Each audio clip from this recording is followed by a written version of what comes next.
Nous sommes dans Regard croisé. On va évoquer ce soir l'Afrique et la journée mondiale de la liberté de la presse. Est-ce que ça va, le Bénin? Nous parlons des violences post-électorales, le retour au calme à Cotonou. On va évoquer également la conjoncture politique et l'issue pour Talon.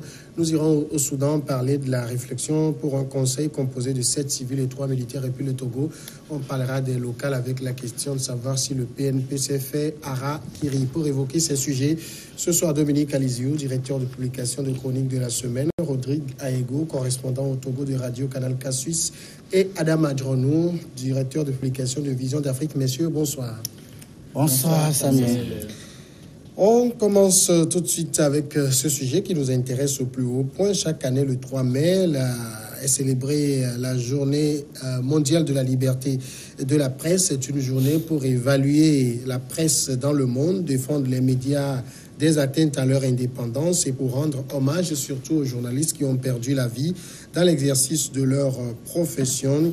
Il faut noter que 9% de la population mondiale vit dans un pays où la liberté de la presse est satisfaisante. Selon le classement mondial de la liberté de la presse établi par l'ONG Reporters sans frontières, le Danemark, la Norvège, la Finlande, la Nouvelle-Zélande, la Suisse ou encore la Belgique font partie des pays les plus respectueux de la liberté de la presse. À l'inverse, la Chine, la Syrie, l'Iran, l'Arabie Saoudite, l'Égypte, la Libye, le Vietnam, le Soudan ou encore le Turkménistan occupent les dernières places du classement. Le Togo, pour ce classement, a gagné cette année 10 places, passant de la 86e à la 76e place. Dominique Aliziou, est-ce qu'on va dire que ça va de mieux en mieux pour, de façon générale, la liberté de la presse? Oui, je crois que la situation de la liberté de la presse au Togo s'améliore chaque jour que Dieu fait. Et je crois qu'aujourd'hui même, le témoin a présenté le rapport sur l'état de la presse au Togo. Et je crois qu'ils ont présenté un bilan un peu satisfaisant. Et surtout si nous basons également sur le rapport du RFSF, le Togo, qui aujourd'hui, je crois, dans la zone CEDEAO, le Togo est 6e.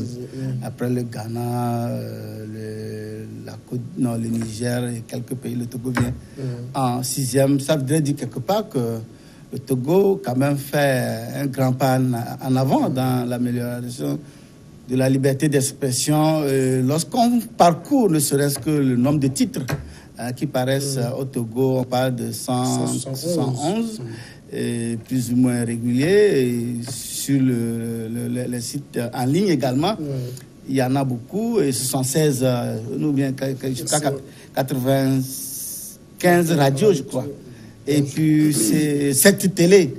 Donc, ils ont parlé d'une dizaine de télé. Oui, une dizaine de télé. Donc, ce qui est clair, c'est que nous sommes... moi, par exemple, je m'étonne que la Côte d'Ivoire soit un peu en avance, parce que la Côte d'Ivoire est à 11e place et le Togo sont 16e. Alors qu'en Côte d'Ivoire, il n'y a pas de télé privée et ni de radio privée.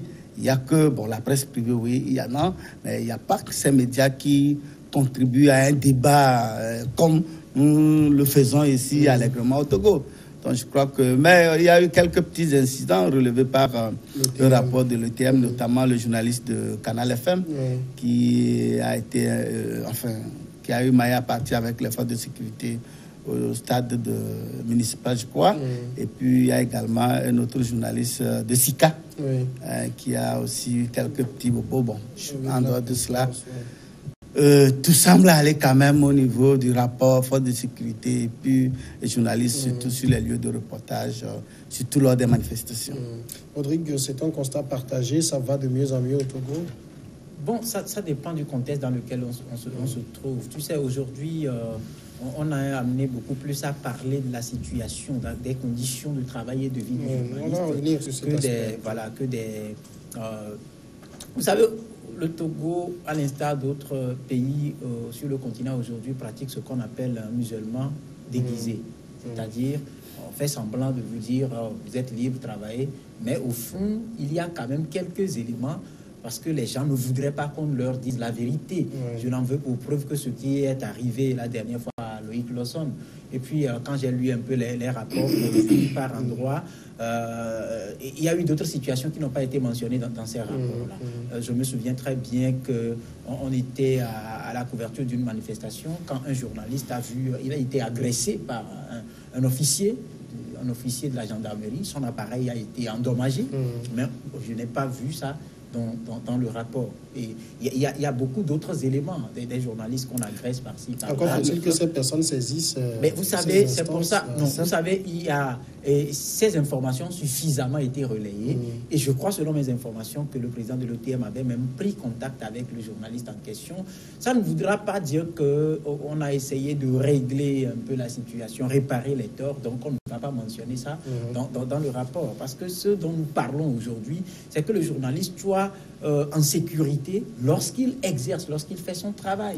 Et puis de l'autre côté, quand ça saute aux yeux, ce qu'on met dans bipolarisation d'une presse complètement politisée, quand on parle de liberté de presse, non, je pense plutôt ça, que je l'avais relevé, non, pas forcément aux journalistes, je l'avais relevé lors d'une rencontre avec Aplusia, la haute autorité de lutte contre la corruption des crimes assimilés. Aujourd'hui, par exemple, vous avez une certaine presse qui est à l'aise et une certaine presse qui n'est pas à l'aise.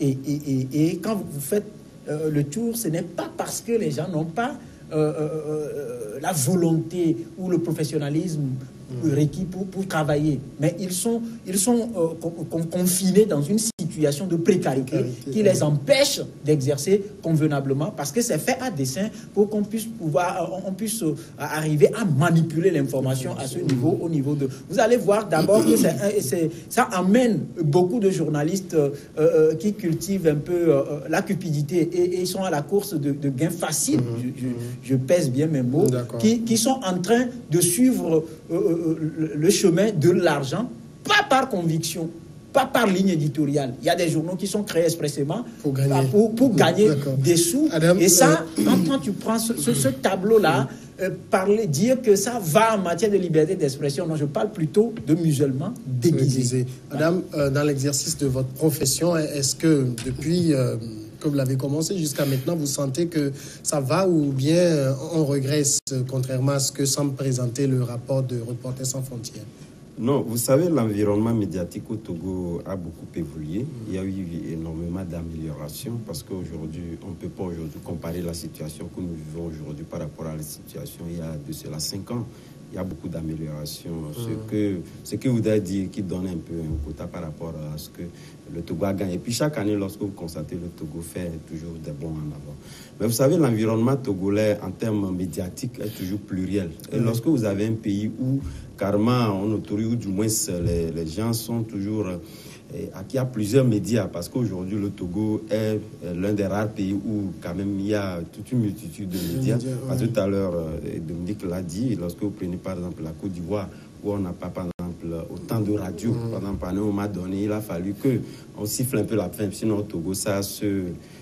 il y a multiplié comme des champions. Tout à fait. Donc aujourd'hui, je pense qu'il y a énormément d'améliorations. C'est vrai qu'il y a toujours... de ces couacs-là qu'on peut toujours constater. Comme je le disais tantôt, ce n'est pas facile de réguler l'environnement médiatique togolais, compte tenu d'abord de sa pluralité, et nous avons une diversité aussi des médias. Donc je pense que, toujours est-il, comme le disait tout à l'heure mon ami, c'est vrai que il y a de ces cas isolés là qu'on peut toujours énumérer, mais tout compte fait, l'environnement médiatique togolais est à saluer et les efforts sont quand même palpables parce que lorsque vous prenez aussi les autorités, ils font des efforts toujours d'être en considérable, parce qu'aujourd'hui personne ne peut dire le contraire. Parce que vous avez un problème en tant que média et que vous les saisissez, je pense que la réaction est promptement acquise. Donc je pense que c'est des efforts à saluer. Dominique? Ouais, moi je crois que contrairement à ce que mon confrère Rodrigue tente de faire croire qu'il y a un musulman. Non, est-ce que ici... musulman déguisé. Prenons le cas ici où nous sommes en train de faire un débat naturel. Qui a dit à qui que quand tu viens, ne dis pas ci, dis ça. Moi, en tout cas, je m'exprime d'une manière libre, comme toi, par exemple. Hein.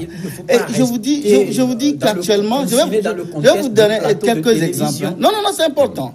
La liberté de s'exprimer, elle est fondamentale. Parce que dans un passé récent, d'abord, il n'y avait pas de télé privée au Togo où on pouvait faire des débats, ça n'existait même pas. Ensuite, vous vous rappelez, peut-être que vous êtes encore très jeune, si vous demandez à nos aînés. À l'époque... Marquez juste la pause, on revient tout de suite. D'accord.